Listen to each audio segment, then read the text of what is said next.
установил с ним прямую связь. Russian ships still frozen in the Arctic ice, and they may be frozen there all winter long, despite reports that icebreakers are on the way. What is it like up there? We'll talk with a Coast Guard admiral who commanded the first U.S. icebreaker to reach Point Barrow during winter months. It's a chilly beginning this morning. We hope it doesn't mean a bad winter for the rest of us. Tuesday, October 18th. Welcome. This is the CBS Morning News. Diane, good morning to you. And not only that, but the Environmental Protection Agency now says it's going to be warming up faster than we thought. Right. By the year 2000, we'll all be in bikinis all day long. Maybe the ships will have to wait that long, too. Also this morning, we're going to show you a strange but imaginative approach to the classroom in Florida. In our next half hour, Darryl Stingley. One moment he was young, rich, a football star. The next, paralyzed from the waist down. Kitty Kelly, who writes those gossipy biographies, now in a fierce legal struggle with Frank Sinatra, will tell us if she thinks celebrities have any right to privacy at all. And on the campaign trail, Fritz and Pete Hollings will drop by to meet us. We'll take you to a Monopoly tournament. We'll talk live with that fine actor Gene Hackman, Dr. Jerry Broadley on the vicissitudes of puberty, and of course our fashion report from the spring shows in Paris. All of that ahead, but now the news of the morning. Mehmet Ali Agca, the Turk convicted of shooting Pope John Paul II 2 years ago, was taken from his prison cell this morning to reenact his crime in St. Peter's Square. Richard Roth followed the highly unusual event. On a request from lawyers defending a Bulgarian airline official accused of aiding the attack on the Pope, Bulgarian and Italian judges, attorneys, and interpreters met at dawn just beyond St. Peter's Square. Mehmet Ali Agca, in the same blue pullover he had worn at his trial 2 years ago, was brought from his prison cell. And for 2 hours, the convicted Turkish gunman was driven and walked through the scene of the crime, questioned about details of time and place. Agca's testimony that he met Bulgarian agents here, that he telephoned one from a bar just beyond the Vatican boundaries, that the Bulgarians promised to help him get away from a spot near Canada's embassy to the Vatican, has all come under challenge, amid reports that Italian Judge Ilario Martella's case against the Bulgarians is weakening. Agca has already been formally accused of lying about some elements of his claimed collaboration with Bulgarian agents. This morning's interrogation was part of an investigation that has now been underway for more than a year to determine if Agca's claims of a Bulgarian connection are true and to decide if his testimony at a trial would be convincing. Richard Roth, CBS News, the Vatican. President Reagan's Star Wars defense strategy may be closer to reality. His top security advisors are urging him to go ahead with the plan. The program was first discussed by the president last March. Let me share with you a vision of the future which offers hope. It is that we embark on a program to counter the awesome Soviet missile threat with measures that are defensive. Let us turn to the very strengths in technology that spawned our great industrial base. Aviation Week and Space Technology magazine has printed details of the plan, which is being pushed now by Defense Secretary Weinberger and outgoing National Security Advisor William Clark. It calls for the development of ground-based X-ray laser systems that could destroy an incoming missile from a range of several thousand miles. The cost would be up to $27 billion. The first phase of it would be in place by the year 2000. There could be complications because of the 1972 agreement between the United States and the Soviet Union. Both sides agreed not to develop, test, or deploy anti-missile systems which are sea, air, space, or mobile land-based. The Justice Department has arrested a California man, James Harper, and charged him with passing U.S. military secrets to Polish intelligence officers for $250,000. The information involved Minuteman missiles and whether the weapons could survive a Soviet first strike. The FBI quotes defense officials as saying Harper seriously damaged U.S. national security. The same official stated that the value to the Warsaw Pact planners, military planners, is beyond calculation. The Polish spies allegedly passed the information to Soviet agents who were praised by Yuri Andropov. The FBI says Harper got the data from his late wife, who worked for a Palo Alto firm that has government contracts. At a state fair in Dallas, Texas last night, a car flew off one of the rides, killing a man on the ground and seriously injuring 2 others. The ride is called the Enterprise. Don Boyd was watching it when the accident happened. As this capsule was circling around, the one bolt holding it on became weaker and weaker, and it started to pull away more and more. I could hear screams from people saying, "Stop it," but it kept on going. In West Virginia for a while, it looked bad after the supermarket explosion near South Charleston. 17 people were injured, and there were fears that others were trapped inside. It was so hot initially, it doesn't appear likely, if anyone was in there, that they survived. This morning, a search of the rubble was completed and everybody was accounted for. A nearby gas leak had seeped into the store. The blast apparently occurred when an employee lit a cigarette. One question being asked this morning, why the place was not evacuated when the leak was first discovered. Federal authorities are investigating. You may remember that city councilwoman in Tampa, Florida, Helen Chavez. She finds bare-chested men at football games an indecent sight. Says nice people will stop coming to the games. Blames it all on the hippie movement. She sort of lost the shirt off her own back over the issue, proposed what she called a primitive section for bad-mannered slobs. The council voted down her idea last night. Ms. Chavez says she will keep fighting for decency. We'll continue as well at 8 minutes past the hour. And coming up, the icebound Soviet convoy. We'll find out more from a Coast Guard Rear Admiral who commanded an icebreaker in those Arctic waters.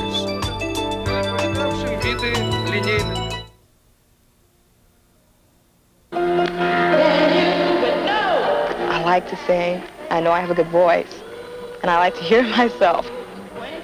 It's a way of releasing tension. When I'm running, I'm out there, I'm the king. That's it. I'm riding along. I think to myself, hey, I've got a beautiful family. I'm healthy. Man, you got the whole world.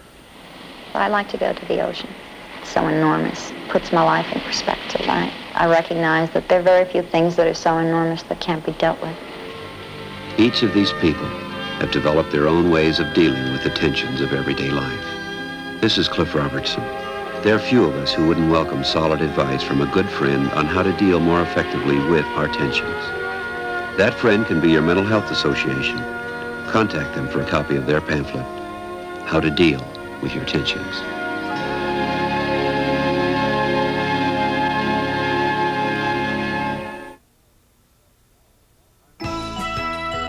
Time now 8 minutes past the hour. In last night's football game, the Green Bay Packers defeated the Washington Redskins 48-47. Well, that wasn't quite a record, but last night the Packers and Redskins put on a scoring show. Just watch.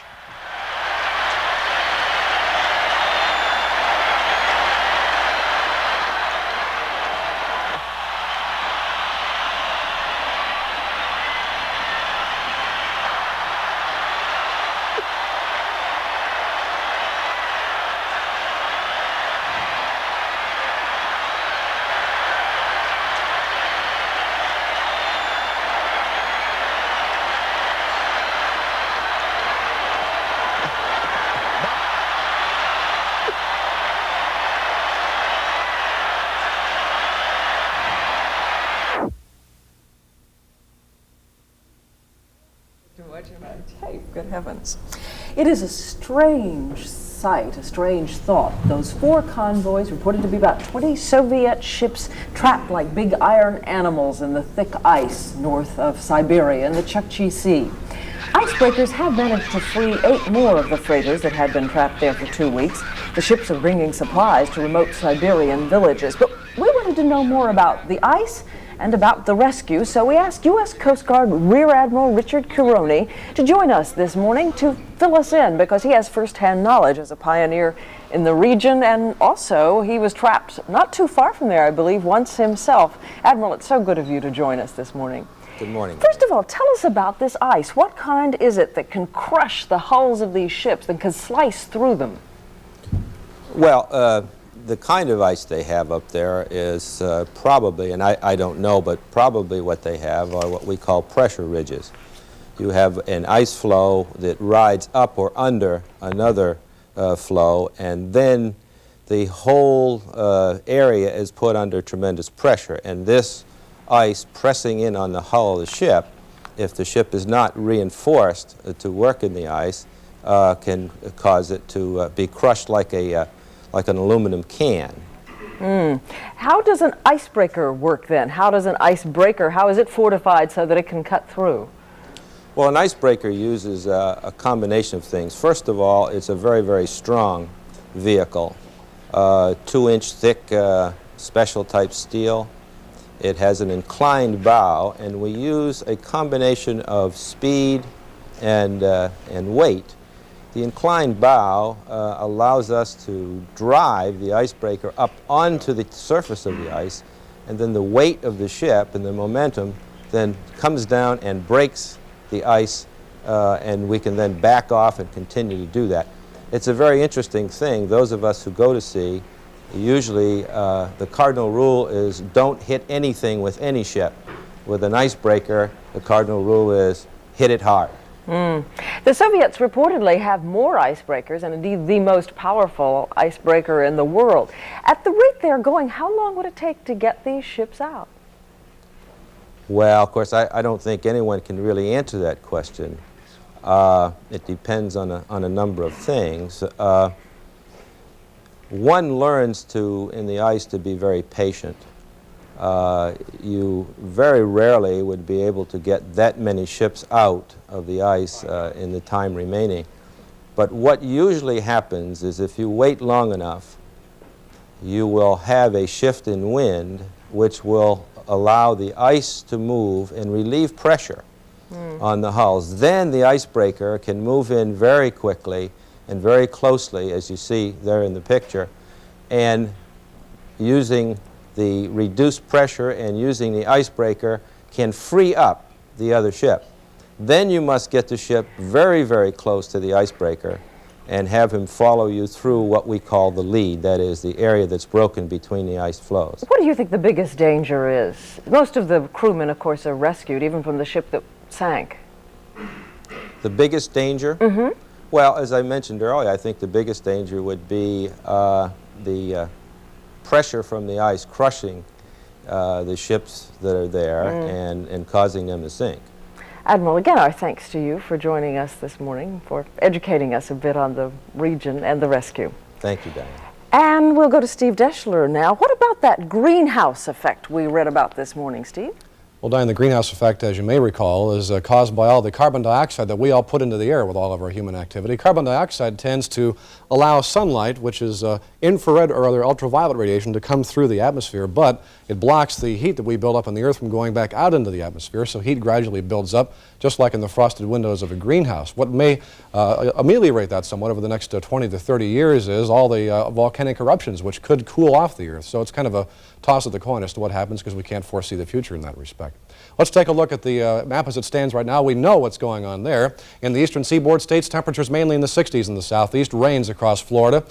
Temperatures mainly in the 50s in the northeast. Behind that, another cool push of air from eastern Canada. Some still heavy rain showers across parts of the plains and the lower Ohio Valley. 40s and 30s northern plains, 40s Pacific Northwest, and mainly 50s for the southwest. Here's a look at what's causing the flow of weather nationwide right now. The jet stream, high-altitude steering currents, which are dipping down across the southwest and picking up the moisture because of the hurricanes off the areas of Mexico, pulling the moisture across the plains, parts of the Great Lakes into the mid-Atlantic states. And as that happens, there's a little bit of a meeting between cool air north and warm air to the south. Here's a sequence of satellite pictures from today that shows those clouds following that line from southwest to northeast across the plains with the flow of moisture across the central plains. And as the sequence will show as we go into it, the clouds moving from southwest to northeast across the plains and then pushing into the mid-Atlantic coastal states. I promise you'll see that with the clouds traveling from southwest around the Baja across the plains and back into the eastern states. The current radar plot does show the showers across the Great Lakes areas and also across parts of the plains. These are heavy at some times, also a few showers in parts of the Gulf states.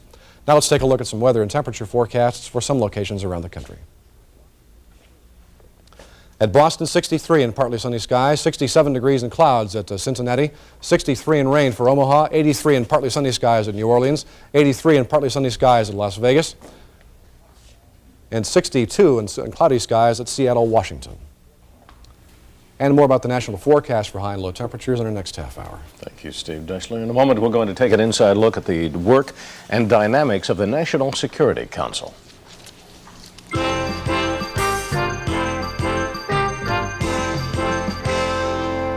Time now exactly a quarter past the hour.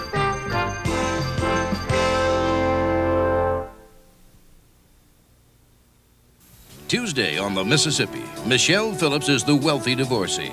I was the major adulteress of all time. But will her wiles woo Ben from solving a murder? Then on the Tuesday night movies, George C. Scott and Ally McGraw are two strangers. Do people with money bother you in general? His quest for a missing son is the only thing they share, until danger brings about a yearning as powerful as their will to survive. Admit it, you need me desperately. China Rose follows the Mississippi Tuesday. Wednesday. They found $30,000 missing. A bank robbery has the Whiz Kids and Farley cornered by suspicious cops. Why are you arresting him? Then look out. It's Blake Edwards' hilarious send-up of Hollywood S.O.B. starring Julie Andrews, William Holden, Robert Preston, Loretta Swift, Larry Hagman, Robert Vaughn, Shelley Winters, and Richard Mulligan. Standard operational bull. Wednesday night. Did you know that there are at least 23 million American adults who can't read a want ad? Or a book, or a job application. That's why we have RIF. RIF is Reading is Fundamental. It's a national nonprofit program that makes kids really want to read, with thousands of local community projects that help kids help themselves to books. Books we can pick for ourselves and keep for our own. Books that help young people think and learn and grow. Because when you get a kid to open a book, you get him to open his mind and his future. You give him a chance to get somewhere in this world. But RIF works only if grown-ups make it work. That's why RIF needs you. Give a kid a book and you'll give a kid a break. Join the RIF program in your community. For more information, get in touch with your local RIF program. Or write RIF, Box 23444, Washington, D.C. Hey, you're pretty smart. How'd you get so smart? Reading.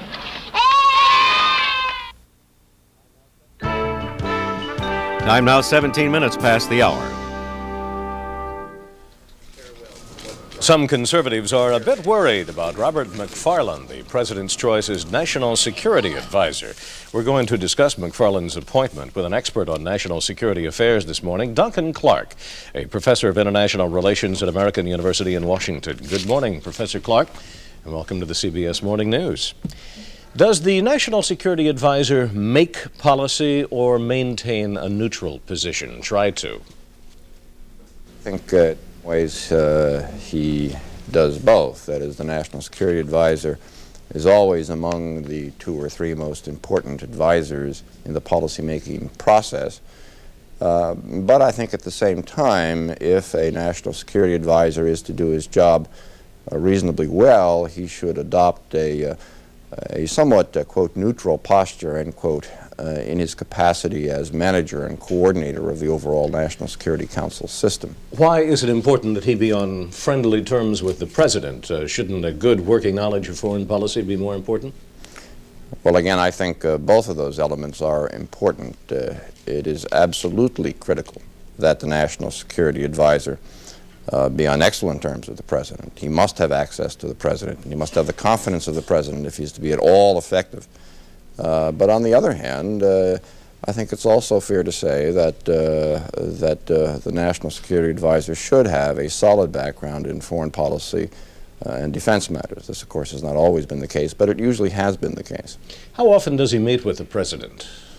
Again, it varies. It varies from administration to administration. In the case of the present administration, Judge Clark meets quite regularly with the president, certainly on a daily basis, sometimes 3 or 4 times a day. In the case of the first National Security Advisor, Richard Allen, during this administration, he met with the president far less frequently, but usually he meets quite often with the president. What's the real difference that you think it's going to make having a man like Mr. McFarland in that job? This, of course, is speculative. He's only been on board for a couple of hours. But I think there may be some cause for optimism if the president takes an active interest in Colonel McFarland's activities and gives him full backing. Mr. McFarland is a solid administrator, a solid manager, I think someone who has the respect of professionals in the field. And if there's one area where national security assistants have regularly fallen down since the Kennedy administration. It has been in the management coordination area, and I think there's some hope that Mr. McFarland might fill that gap. In your view, who is the best role model that he might follow?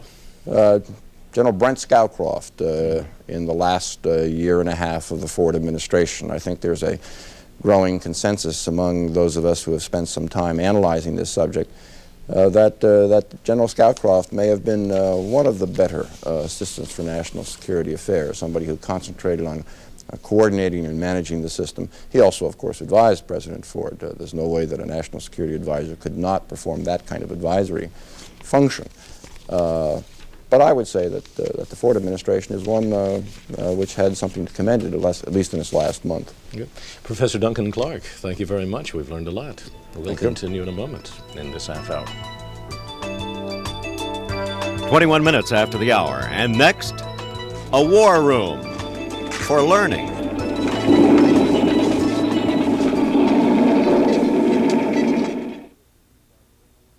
There's a childhood disease out there no one knows about. It's called Reye's syndrome. Doctors don't know how to cure it. Researchers don't know what causes it.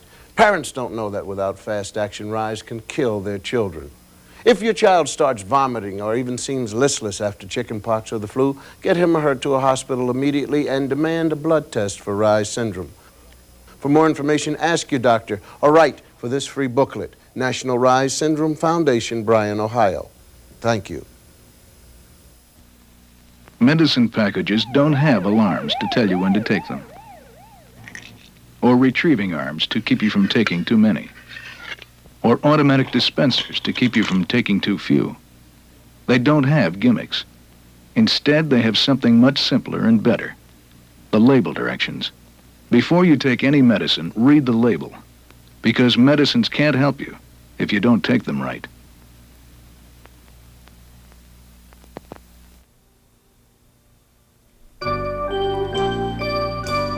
Time now 22 minutes after the hour.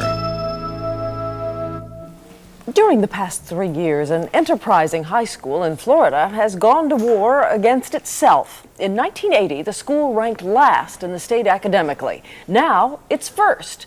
We asked Renee Ferguson to reconnoiter for us. It happens around noon every day. The tranquil facade of Jefferson High School in Monticello, Florida, shattered by the sounds of war. Students transformed to flying aces scramble to their battle stations inside the school's computer room, which is decorated like a bunker, including a recording of battle sound effects. Squadrons in formation now. Their target, the Scholastic Aptitude Test, a required entrance exam for many colleges. Their plan of action, shooting down the fear and apprehension that goes with taking the SAT. I took this test last year, and it was a shock to me. I did fairly well on it, but I think I could have done better if I'd have known what I was doing, what I was getting into. These students will know what they're in for because their computers are programmed with SAT preparation software. Last year at Jefferson High, only 8 students took the test. This year, 90 have signed up. This program does not tear anybody down. It really builds each one of us up individually. There's nothing mysterious about the program at Jefferson High. It's something that's really common sense. It's excitement, it's enthusiasm, it's a dedication to a goal, it's setting of goals, and it's following through with goals. Sir.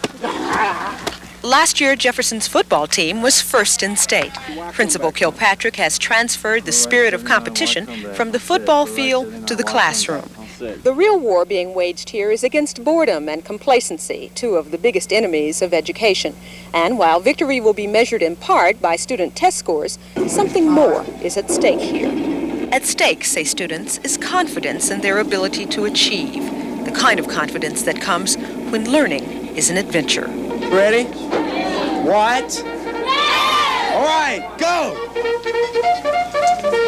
Renee Ferguson, CBS News, Monticello, Florida. And in our next half hour, the battle between Frank Sinatra and Kitty Kelly. And 5 years after the blow that paralyzed him, we'll revisit Darryl Stingley. Stay with us.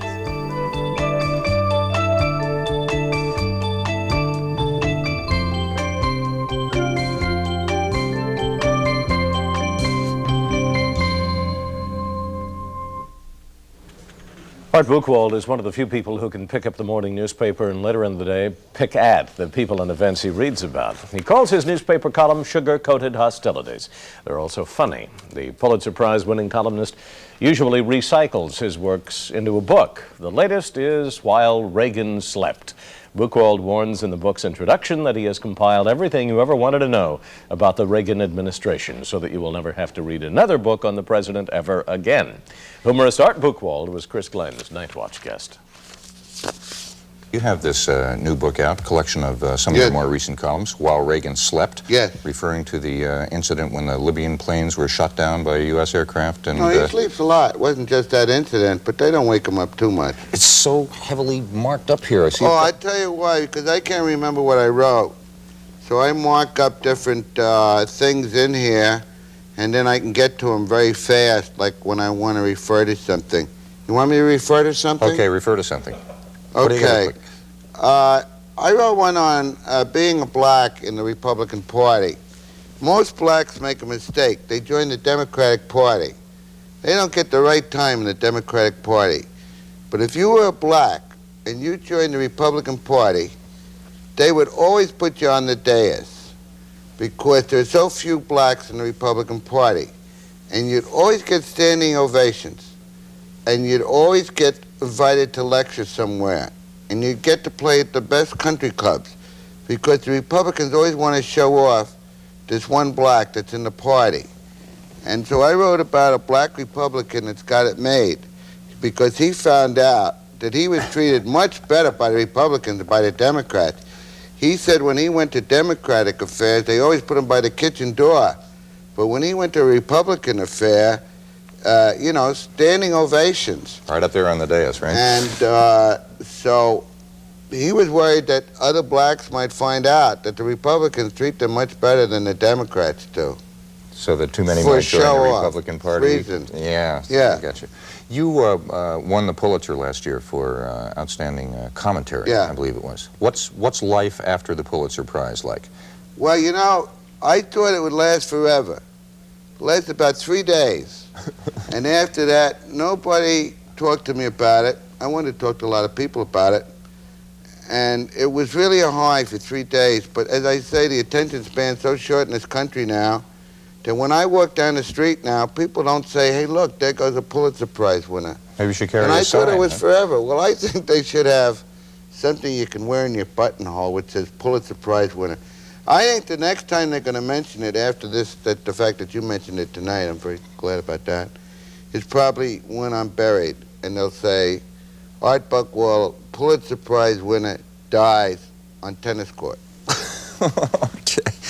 Do you worry about whether folks are going to laugh at your stuff or not, or do you just do it because you love to do it? I don't worry about it, because if I worried about it, it'd be very silly. Humor is something that either works or it doesn't. If it doesn't work, you can't explain to people, I was trying to be funny. And so, it isn't a big worry of mine. If it wasn't working for a certain length of time, I don't mind striking out once or twice because you can't hit that well all the time. But if I strike out, let's say 2 months in a row, I might be very worried. The corollary question, I think, is whether you are concerned that maybe your work isn't taken seriously enough because it is funny, and that's the approach you take toward very, very serious subjects. Nah, I don't worry about nothing. I really worry, tonight I worry about getting back to Washington tomorrow. And then tomorrow I have to worry about a column. And then on Saturday I have to worry about my wife because she wants me to do things I don't want to do at home. I think if I have any worries in this world, they're all domestic ones. Because I can deal with the Middle East, I can deal with El Salvador, I can deal with the Philippines, but I cannot deal with anything at home. I really can't. Oh, come on. No, but I don't think I should. If I can solve the problems of the world, I think there are a lot of people out there that can solve the problems of my house.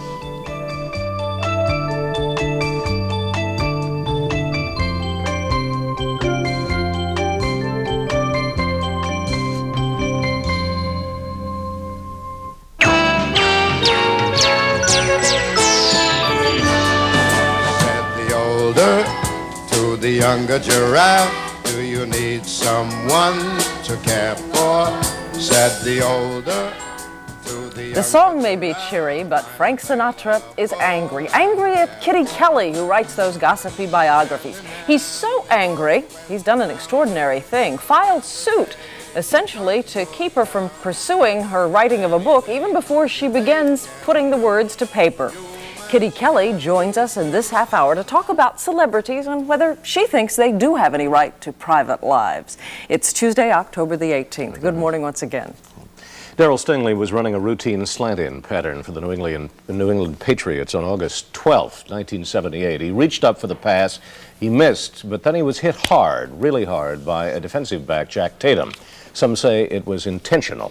That's how Tatum played the game. Stingley was paralyzed from the neck down, and the tragedy has turned him into an inspiring example of the will to live. We're going to be talking with him in this half hour. Here's the news first. At the Texas State Fair in Dallas, a carnival ride is impounded, a family grieves, and authorities investigate claims that the machine showed signs of weakness before one of its cars broke loose and crushed a young man. Tom Sawyer of KDFW-TV has our report on an amusement ride twisted in tragedy. They call the ride the Enterprise. It has been one of the standard rides on the midway of the State Fair of Texas for the last 7 years.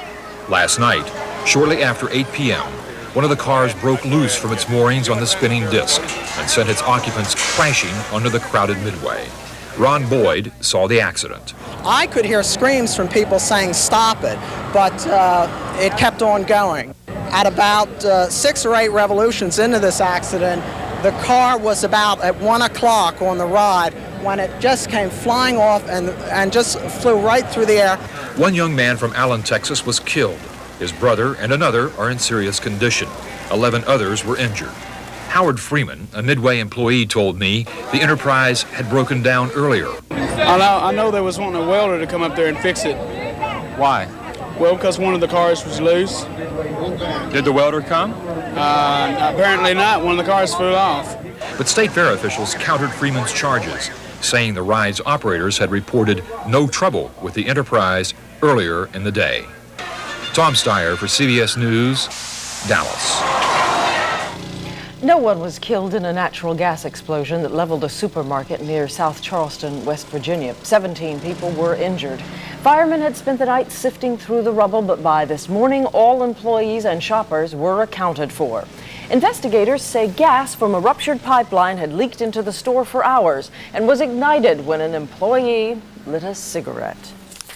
The Senate is expected to repudiate decisively today a last-ditch attempt to block a bill establishing a national holiday honoring Martin Luther King Jr. The senators will vote on a motion by Jesse Helms to send the bill back to committee, effectively killing it for this year. Helms is also asking a federal judge to release sealed FBI documents, which Helms says will prove that King had ties to communists. If Dr. King is pure as the driven snow, what's the big deal? Why not just prove it? You know, the best way to prove that a stick is crooked is to put a straight one beside it. That's all I'm asking. Today's Senate action will clear the way for tomorrow's expected overwhelming passage of the measure calling for King's birthday to be observed on the third Monday in January. President Reagan has said he'll sign the bill. Robert McFarlane is putting on a new hat this morning. He has been Deputy National Security Advisor and Special Envoy to the Middle East, and this morning he takes over as a top National Security Advisor.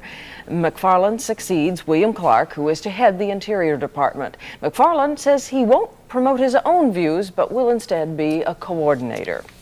U.S. Marines stationed around Beirut's airport are getting little relief today. Heavy sniper fire is reported along the highway connecting the airport with the capital. 6 Marines have been killed since August. Lebanon State Radio and U.S. officials have been referring to the latest sniper attacks as the work of new infiltrating elements seeking to prevent a reconciliation conference by Lebanon's warring factions.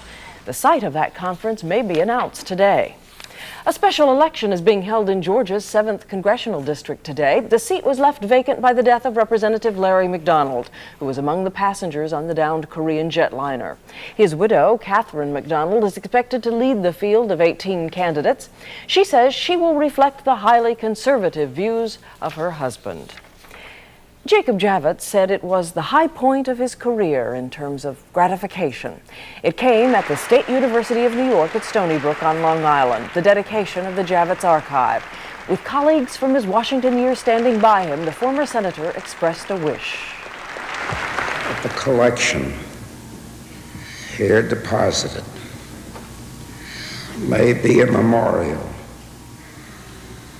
not to me, but to the Senate. His friends bent down to touch his hands. A motor neuron disease has eaten away the senator's muscle control. His archive contains 2 million items, and the head of the collection says it is like a course in post-World War II history. 36 and a half minutes past the hour now. We'll be right back. And next, Ken Pruitt reporting the economic recovery in high rev.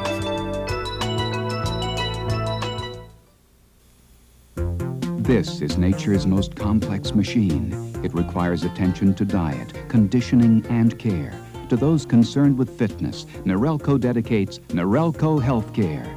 The Norelco digital blood pressure and pulse meter has a large LED readout of pressure, pulse, plus 4 separate error displays to ensure accuracy. It's just one of the reliable blood pressure meters from Norelco Healthcare, the state-of-the-art for the state of your health. New from Norelco. Come to Pepperidge Farm and taste the way vegetables were meant to be. Honest-to-goodness vegetables in pastry. Crunchy vegetables in light, delicate sauces, wrapped in golden layers of flaky puff pastry. New green beans in mushroom sauce. New Oriental Garden in Szechuan spices. 4 new vegetables in pastry, frozen fresh for you. Come to Pepperidge Farm and taste the way vegetables were meant to be.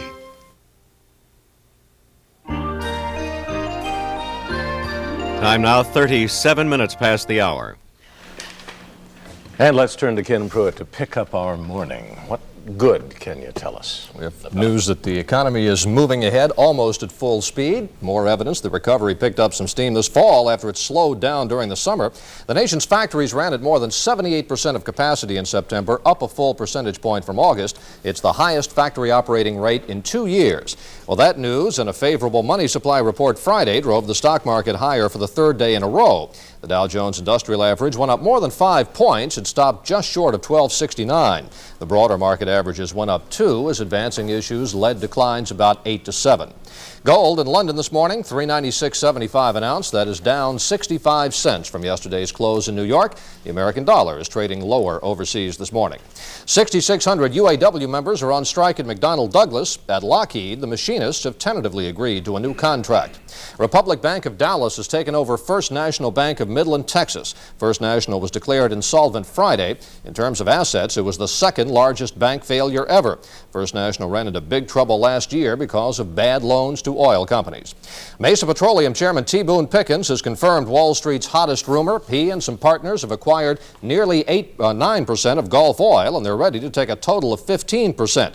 Pickens said his group plans to reorganize Gulf to improve returns to shareholders. Gulf has an estimated asset value of $114 a share. It closed yesterday at $47. What's the relative size of Mesa versus Gulf? Gulf's revenues are about 75 times higher than Mesa's. Apparently what Mr. Pickens and his partners are after, and he has some heavyweight partners in oil and other businesses, to sell off some of the assets, maybe reorganize the company, and just sort of straighten Gulf out. Thank you, Ken Pruitt. Well, I've had enough good news. Steve, tell me the most dismal thing on the weather map this morning. The most dismal thing in the weather map? Probably my face, I would assume, would be the most dismal thing. Here's a look at today's highs forecast for the nation. First of all, there will be a broad range of 80s across the deep south. Parts of the southeast and South Texas will have 80s, as will parts of the southwest. There will be 70s mixed in across the Four Corners area of the south, most of the southern Ohio Valley and parts of the lower mid-Atlantic states. 60s push across the plains, the lower Great Lakes, and also parts of southern New England. And back across the northern Rockies and the Pacific Northwest, there will be 50s northern plains and a small patch of 40s as well across the northern plains Plains and extreme northern Great Lakes, there will be 40s for daytime highs. Overnight lows, the freezing line will push as far to the south as the Four Corners area, and also there will be a small patch of freezing temperatures across the central areas of the Great Basin. Otherwise, 30s as far south as the Southwest and the Four Corners, parts of the Great Lakes, and most of New England as well. 40s will push across the Ohio Valley and the Mid-Atlantic states and parts of the southwestern plains areas and sections of central California. 50s for the bulk of California then, and also across the lower Ohio Valley and parts of the southeast. 60s across most of the deep south and also across the southwest. There will be 70s holding, though, for South Texas and also for extreme southern Florida. Now here's a look at some weather and temperature forecasts for some locations around the country. 58 degrees and partly sunny skies at Buffalo. At Atlanta, 78 degrees and partly sunny skies. 71 and rain for Oklahoma City. 66 and sunshine for Salt Lake City. 73 and sunny skies at San Diego. 67 degrees and mainly cloudy skies at Portland, Oregon. And the forecast for the various regions of the country in our next half hour. Thank you, Steve. And coming up next, the poignant and inspiring story of Darrell Stingley. Time now 19 minutes before the hour. On this date in 1982, Bess Truman died. She was 97.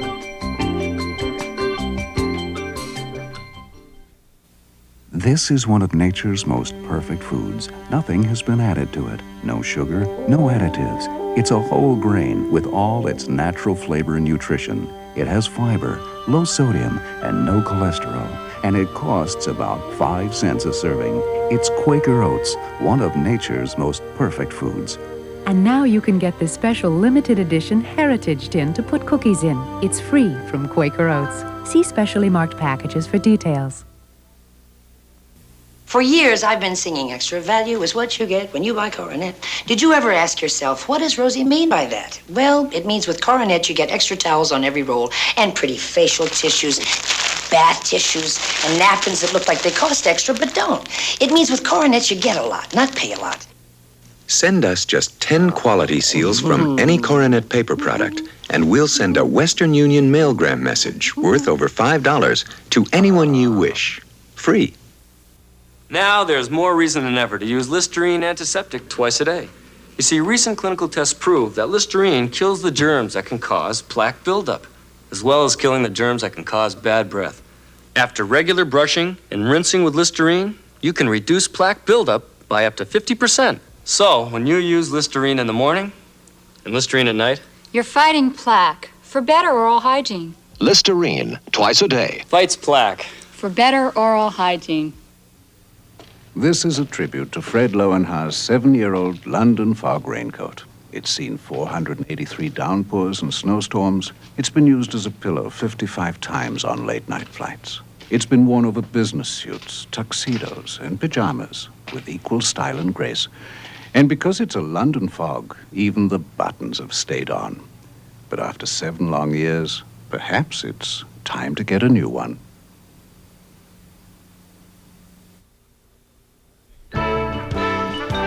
Time now 17 minutes before the hour. The next time you feel sorry for yourself, or depressed or weak, think about Darrell Stingley, who today is publishing his autobiography called Happy to Be Alive.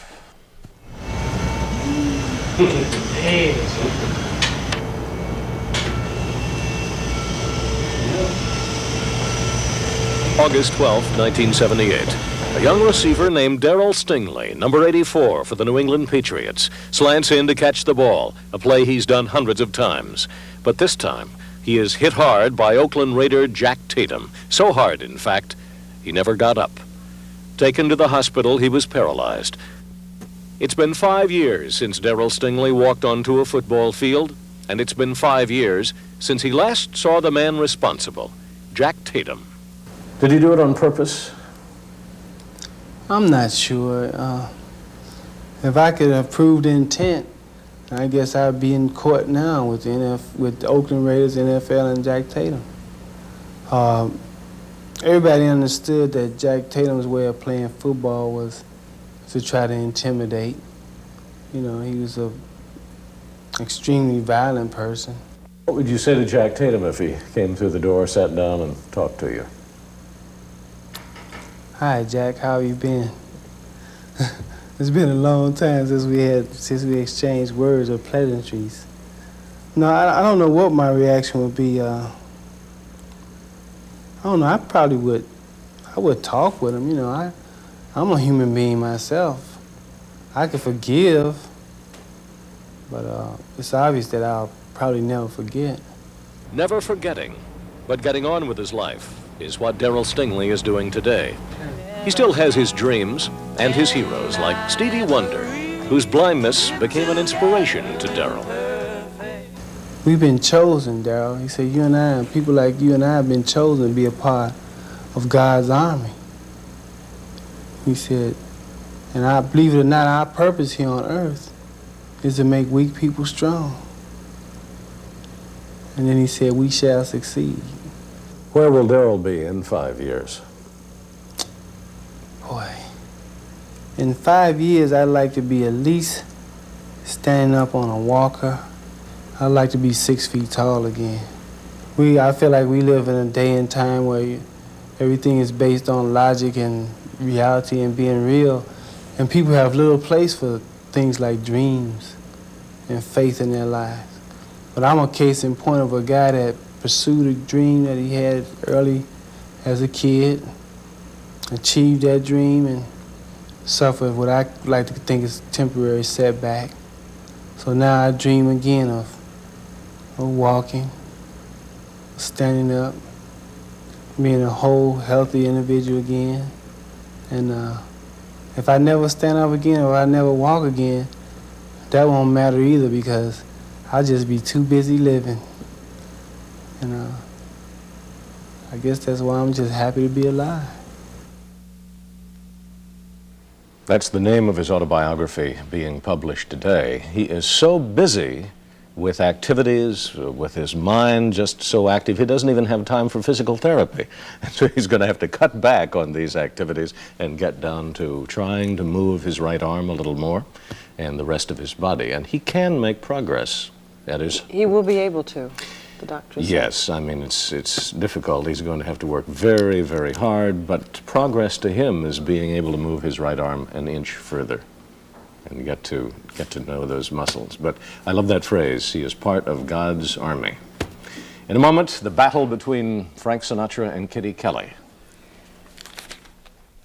Time now, 13 minutes before the hour. On this date, in 1892, the first long-distance telephone service began between New York and Chicago.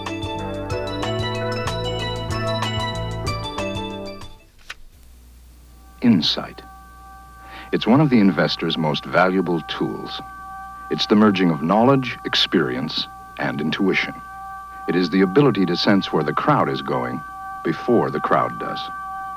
As respected advisors to the serious investor, we at Shearson American Express believe it is insight, not magic, that makes money. Shearson American Express and the serious investor. Minds over money. It's higher in protein than high-protein cereal and lower in calories than a hamburger. And now it's coated with real oven-baked breadcrumbs for a taste that's crispier than ever before. Mrs. Paul's crispier, crunchier fish sticks and fillets. When was the last time your kids had fun eating something this good? Come on. Mrs. Paul's. It tastes good because it is good. Now, 11 minutes before the hour. Frank Sinatra wants to do it his way. Kitty Kelly wants to do it her way. Miss Kelly, of course, is the author of Jackie O, the gossipy, definitely unauthorized biography of Jacqueline Onassis. And she wrote a similar biography of Elizabeth Taylor. Well, now Miss Kelly is working on a book about Frank Sinatra. He says he's going to sue, claiming that she wants to misappropriate his name and likeness for commercial purposes. That's the legal language. And as you might imagine, Kitty Kelly is not going to take it lying down. She's joining us this morning for one thing. Nice to see you. Good to meet you. Before we get into the legal issues, let me ask you the question that a lot of people might ask sitting in their living rooms. Do you think celebrities have any right to privacy in their lives? Well, they have a legal right. I think it's called a right of publicity, and they are protected from anybody commercializing their name in forms of dolls or T-shirts. But what about people such as Frank Sinatra and others who say they have a right not to be harassed and hunted down by people trying to explore their private lives? Well, once you hire a press agent and once you go before the public and your living depends on your appearance in the public limelight, then you become a public figure. And the harassment is part of it. Do you really think it's part of it, though? If people would say he's not the President of the United States, he doesn't have a public government trust in that sense, he's a singer. Should he have any rights? This man is more than a singer. This man is, you know, there's a quote, I think it was by Larry McMurtry, that said, "Little by little, a country becomes more like the men they admire." Frank Sinatra is not simply a singer. He's not simply a movie star. This is an important, powerful man with powerful friends. And he's had effect on all of our lives for about 40 years. I don't look at him simply as a singer. You say that he hasn't actually served you yet. No. So it's not, he hasn't sued you, in effect, yet. He's announced and filed a brief. Well, it's so strange. He sued me in California, and the complaint is filed in Santa Monica. Now, legally, I'm supposed to get some legal notice of this so that I can respond and hire an attorney.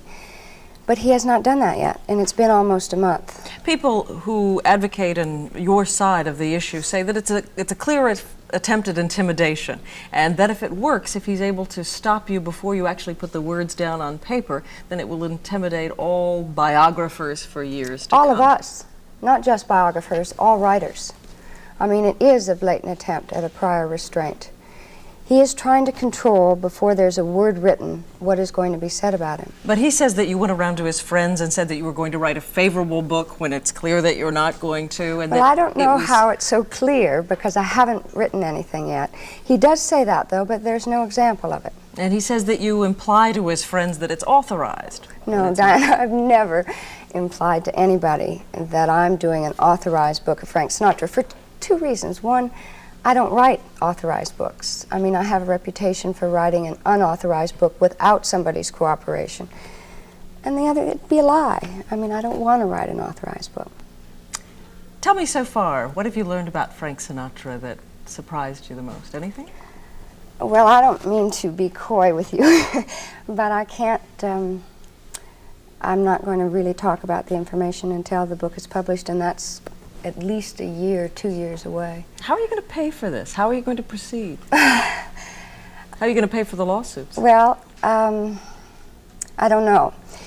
The National Writers Union, the Washington Independent Writers, the Reporters Committee for Freedom of the Press, American Society of Journalists and Authors have been wonderful. I mean, they've stepped forward and given support. I have not asked for money yet. On the technical basis that right this very minute, I don't need it. But in the end, ultimately, this is my responsibility. And you're determined to go ahead and write it? Oh, no question. Oh, no question. I'm working on it right now. Kitty Kelly, we will be watching.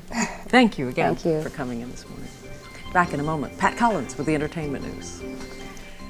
Time now 7 minutes before the hour, and in our next hour, discount stores sue to sell you fancy labels at lower prices. You'll meet Fritz and Pete Hollings, part of our profiles of presidential candidates, and Pat Collins with Gene Hackman, live. That's the first sign of fighting in Managua.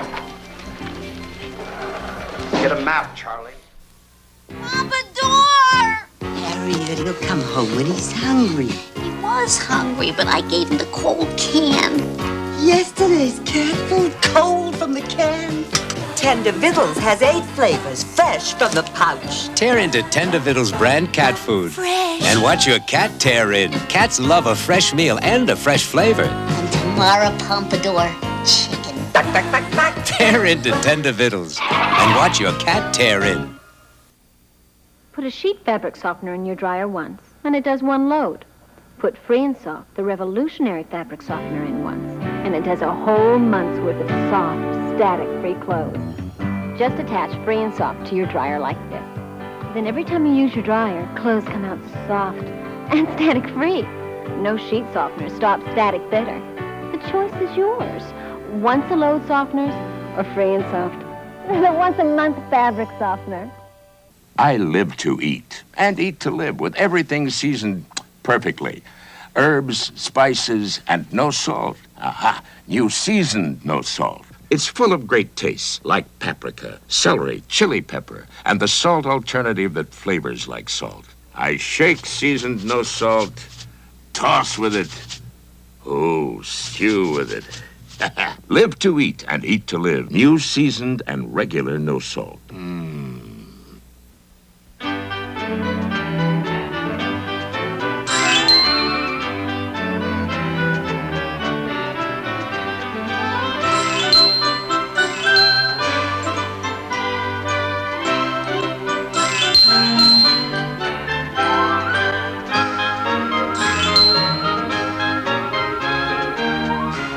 Help keep America beautiful. Wear underalls.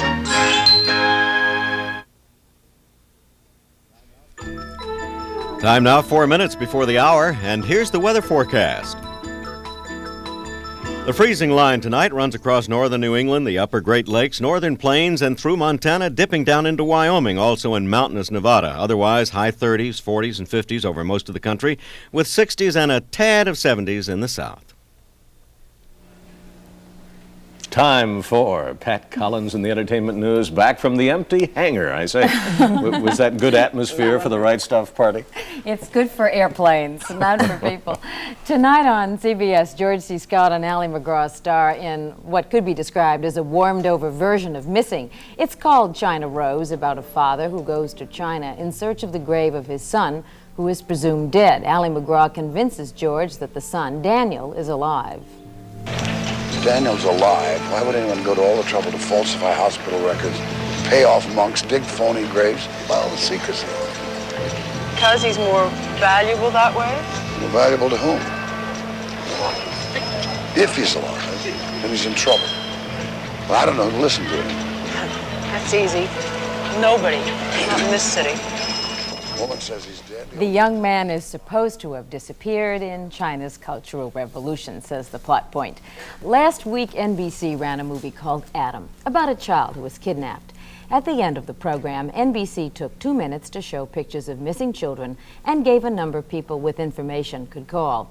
Well, one of those children has now been found and returned to his mother. And according to the show's producers, police have solid leads on 4 others. However, I have to point out that all these cases were custody disputes, not kidnappings, but it is still good news. And here's a quick news flash for you Jaws fanatics. You can now get all 3 Jaws thrillers on video cassette for a mere $40. That offer from Universal Pictures, only good until January, and perhaps a discounts on Jaws 3D, certainly the weakest of the 2 Jaws. It's a lot of water and a lot of teeth. teeth. A lot of teeth. That's why I was thinking of the teeth. All right, Pat. And in our next half hour, you will meet Ernest and Rita, also known as Fritz and Pizzi Hollings. Pizzi? Pizzi. What kind of a name is Pizzi? Well, we'll let her tell you. It's going to be a great campaign. Gene Hackman Live also coming up.